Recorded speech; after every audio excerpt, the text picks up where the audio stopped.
여수 지역 해상 양식어가들이 적조 피해로 몸살을 앓고 있습니다. 겨울에는 저수온, 여름에는 고수온 피해가 반복되는데 재해보험 개선 필요성이 제기되고 있습니다. 전남 지역 초중고등학교에 급식을 만드는 학교급식 종사자들의 낮은 처우가 논란입니다. 종사자 한 명당 100인분이 넘는 급식을 담당해 업무 과중과 산업재해 위험이 대두되고 있습니다. 경찰과 고용노동부가 노동자 사망사고를 낸 여수 남해화학을 압수수색했습니다. 경찰과 노동당국은 압수물을 토대로 안전규칙 준수 여부를 확인할 방침입니다. 여수 거문도 수월산 일대가 국가자연유산으로 지정될 전망입니다. 울창한 동백숲과 기암괴석이 어우러진 해안절경이 생태적, 경관적 가치를 인정받았습니다.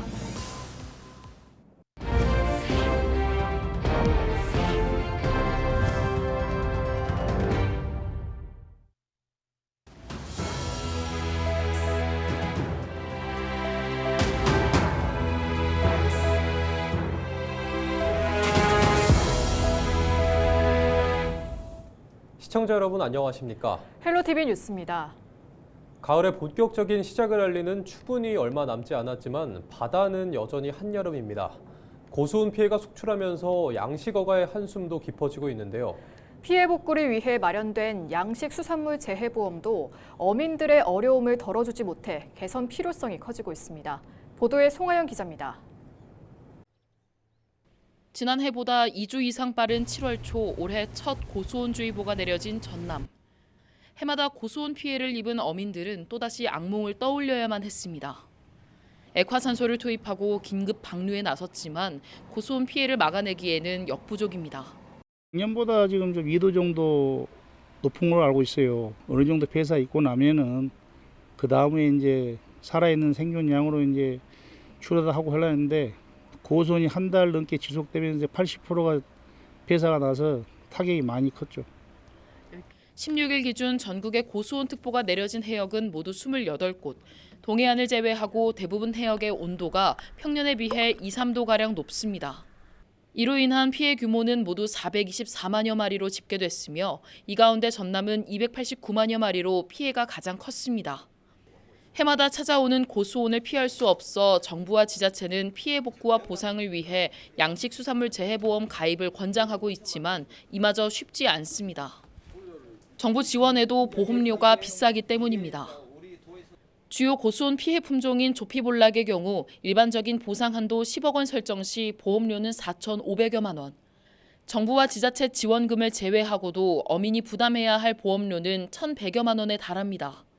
여기에 고수온 피해를 보장받기 위해서는 특약 상품에 가입해야 하는데 이때 어민 자부담은 3배 이상 뜁니다. 더 큰 문제는 이렇게 많은 금액을 내고도 1년 뒤 사라지는 소멸성 보험이라는 겁니다. 이렇다 보니 주계약 대상 확대 등 재해보험 개선 필요성이 높아지고 있습니다. 피해 보상도 막막하고 어민들의 피해가 이만저만이 아닌데요. 그래서 현재 어민들은 의료 등에 대해서도 고수온을 주계약으로 포함시켜달라고 계속 요구하고 있지 않습니까? 이상기후로 인해 어업 환경이 빠르게 변화하는 만큼 정부의 현실적인 재해보험 대책이 시급해 보입니다. 헬로티비 뉴스 송하영입니다. 전남 서해 남해 앞바다가 적조 예비특보 신규 발령 지역으로 지정되면서 완도군이 예찰 활동을 강화했습니다. 완도군은 지난 10일 적조 피해를 예방하기 위해 적조대책 상황실을 설치하고 직원 비상근무 체제 가동과 우심 지역 어류 긴급 방류 신청 등을 진행했습니다. 특히 예비특보 발령 직후 양식장 피해를 최소화하기 위해 정화 운반선 청정 12호를 긴급 투입해 적조 생물이 밀집한 구간을 집중 방제했습니다. 학교 급식을 만드는 종사자들의 낮은 처우에 대한 문제 지적이 계속되고 있습니다. 종사자 한 명당 급식 100인분을 도맡고 있어 업무 강도가 높고 산업재해 위험에도 매일 노출되고 있습니다. 보도에 서경 기자입니다. 전국 초중고등학교에 급식을 담당하고 있는 학교 급식 종사자. 전남에만 2천여 명이 편성돼 아이들의 소중한 한 끼를 조리하고 있습니다. 그런데 급식 종사자들의 낮은 처우 문제는 어제 오늘 일이 아닙니다. 전국적으로 종사자 1명당 평균 학생 120명의 급식 조리를 담당하고 있기 때문입니다. 특히 전남은 종사자 1명당 10명 더 많은 학생 130명의 조리를 맡고 있어 업무 과중 문제가 계속되고 있습니다. 전남도의회는 급식 종사자들의 처우를 개선하기 위해 추가 인원 배치 필요성을 강조했습니다. 전남 급식실에서는 조리사 1인당 많게는 130명이 넘는 급식을 매일 담당하고 있습니다. 현재 국회의원 회관은 조리 종사자 1명당 80명, 정부 서울청사는 50명, 병원 및 공공기관은 현재 60명에서 70명 수준입니다. 전남교육청은 현재 교육부 차원의 연구 용역이 진행되고 있다고 강조했습니다. 조리 종사자의 수를 급작스럽게 늘리는 것은 도교육청 총액 인건비와 연관되는 문제라서 현재로서는 어렵다고 설명했습니다. 전남교육청은 총액 인건비 지출이 많아 이미 페널티를 받고 있기 때문입니다. 그 조리 종사자의 수를 늘리는 것은 총액 인건비와 관련이 되기 때문에 그 전국적으로 교육부와 같이 대책을 마련해야 됩니다.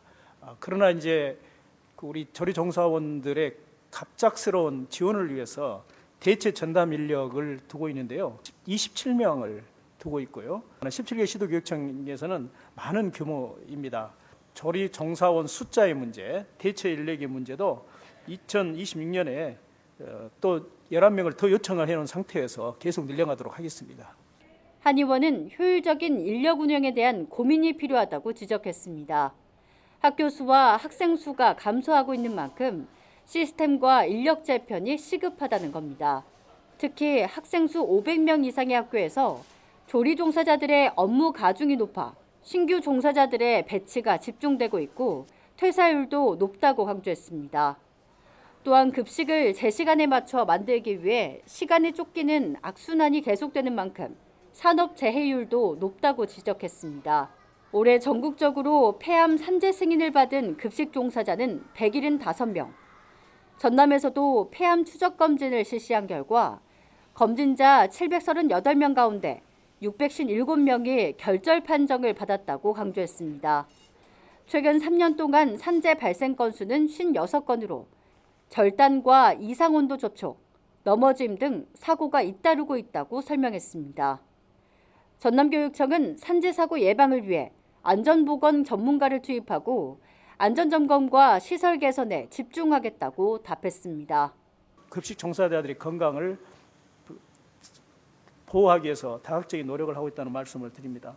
또 한 가지 그 급식이라는 그 노동 강도가 높은 집중적인 그런 부분대의 산재 발생에 있어서도 저희들이 교육이랄지 또 대규모 학교는 인력을 추가 배치한다랄지 이런 노력들을 지금 하고 있다는 말씀을 드리고 학생과 교육 종사자 21만 3천 명의 급식을 도맡고 있는 학교 급식 종사자들. 업무 과중으로 인한 산업재해가 해마다 늘어나는 가운데 근본적인 대책이 시급한 실정입니다. 헬로티비 뉴스 서경입니다. 경찰과 고용노동부 광주지방고용노동청이 여수 남해화학 노동자 사망 사고와 관련해 남해화학을 압수수색했습니다. 두 기관은 16일 남해화학 공장에 근로감독관과 수사관 등 20여 명을 투입해 압수수색을 진행했으며 이 과정에서 주요 관계자들의 휴대전화와 PC, 사고 관련 서류 등을 확보한 것으로 알려졌습니다. 경찰과 노동당국은 해당 자료들을 토대로 사고 당시 안전규칙 준수 여부 등을 확인할 방침인 것으로 전해졌습니다. 한편 지난 8월 29일 남해화학 여수 공장에서는 40대 노동자가 숨지는 사고가 발생한 바 있습니다. 여수 거문도 수월산 일원이 국가자연유산으로 지정될 전망입니다. 국가유산청은 거문도 수월산의 울창한 동백숲과 기암괴석이 어우러진 해안절경 등 생태적, 경관적 가치를 인정해 앞으로 30일 동안 각계 의견을 수렴한 뒤 오는 10월 최종 지정할 방침입니다. 여수 지역에서 국가자연유산으로 지정된 곳은 이번 거문도 수월산 일원을 비롯해 향일암, 흥국사 등 4곳입니다.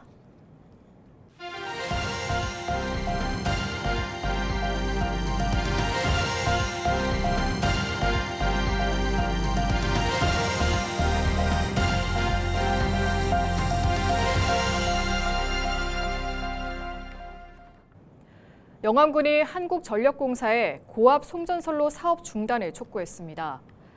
영암군은 16일 입장문을 내고 한전의 고압 송전선로 사업이 중앙집중형 에너지 정책의 한계를 보여주는 사례라며 분권형 에너지 정책 실현을 위해 아리백 산업단지 지정 등 지역의 기회를 창출하는 사업이 송전선로보다 앞서야 한다고 밝혔습니다.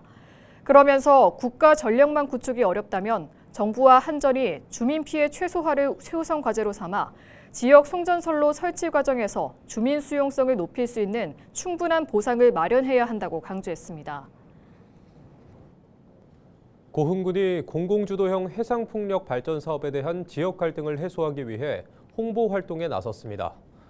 고흥군은 해상풍력 추진 과정에서 지속적인 어업활동 보장과 정당한 보상, 어업소득 보전을 3대 원칙으로 내세우며 이 가운데 하나라도 충족되지 않는다면 사업을 추진하지 않겠다고 밝혔습니다.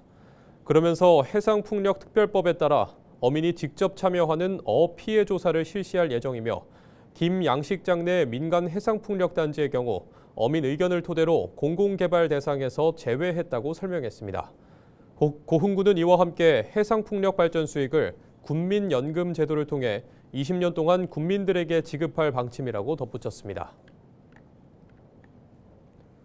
전남교육청이 장기간 쓰이지 못하고 있는 폐교와 유휴 부지를 태양광 발전 사업 부지로 활용할 방침입니다.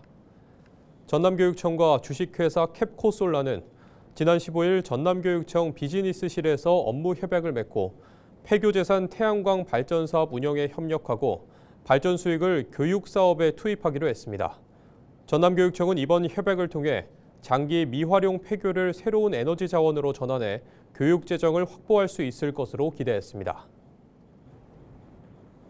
전남도가 지난 3월과 4월 이상저온으로 재해를 입은 농가를 위해 복구비 133억 원을 지원합니다. 지원 대상은 올봄 갑작스러운 기온 하락으로 큰 피해를 입은 과수류 5,300농가, 봄배추 300농가입니다. 농가들은 피해 규모와 정도에 따라 차등 지원하며 농약대는 1헥타르당 과수류 300만 원, 채소류 250만 원을, 피해율이 50% 이상인 농가는 4인 가구 기준 183만 원의 생계비와 농축산 경영 안정자금 이자 감면, 2년 상환 연기를 지원합니다. 진도군이 지역 의료 서비스를 높이기 위해 전라남도에서 최초로 시니어 의사 1명을 채용했습니다. 진도군은 보건복지부에서 주관하는 시니어 의사 활용 시범사업 공모에 선정돼 신경외과 전문의 1명을 채용했다며 해당 전문의는 보건소에서 진료와 상담을 진행하고 있다고 설명했습니다. 시니어 의사는 은퇴 후 의료 현장에서 활동을 희망하는 경력 있는 의사로 고령 인구 비율이 높은 농어촌 지역의 의사 인력 보강을 위해 추진됐습니다. 가을 바다의 정취를 만끽할 수 있는 2025 목포 항구축제가 오는 26일부터 28일까지 목포항과 사막도 일대에서 열립니다. 이번 축제에서는 바지선 위에 6척의 실제 어선을 정박시켜 관람객이 직접 참여할 수 있는 해상 어시장 파시를 비롯해 경매사와 전문 MC가 진행하는 전통 경매, 지역 극단이 선보이는 마당극 퍼포먼스 등이 마련됩니다. 또 시민 낚시대회와 어린이 바다놀이터 등 참여형 프로그램을 대폭 강화해 풍성한 볼거리를 선사할 예정입니다. 해남군이 오는 10월 열리는 BMW 레이디스 챔피언십 2025를 연계한 특별 관광 상품을 마련했습니다. 해남군은 코레일 관광개발과 함께 오는 10월 16일부터 19일까지 BMW 레이디스 챔피언십 경기 관람과 해남 대표 관광지 관람, 해남 읍권 호텔 숙박 등으로 구성된 스포츠 열차인 해남을 운영할 방침입니다. 자세한 내용과 예약은 코레일 관광개발 여행몰 누리집에서 확인할 수 있습니다. 장흥군이 지역의 천연기념물과 전라남도 지정유산 등 자생자연유산을 체계적으로 조사, 연구한 성과를 알리기 위해 천연기념물 자연사자원 연구성과 특별전을 개최합니다. 이번 전시는 오는 19일부터 11월까지 장흥 동학농민혁명기념관에서 열리며 학술조사 성과와 함께 해양 무척추 동물, 포유류 등 생물 표본과 사진 200여 점이 전시됩니다. 이상으로 뉴스를 마칩니다. 시청해주신 여러분 고맙습니다.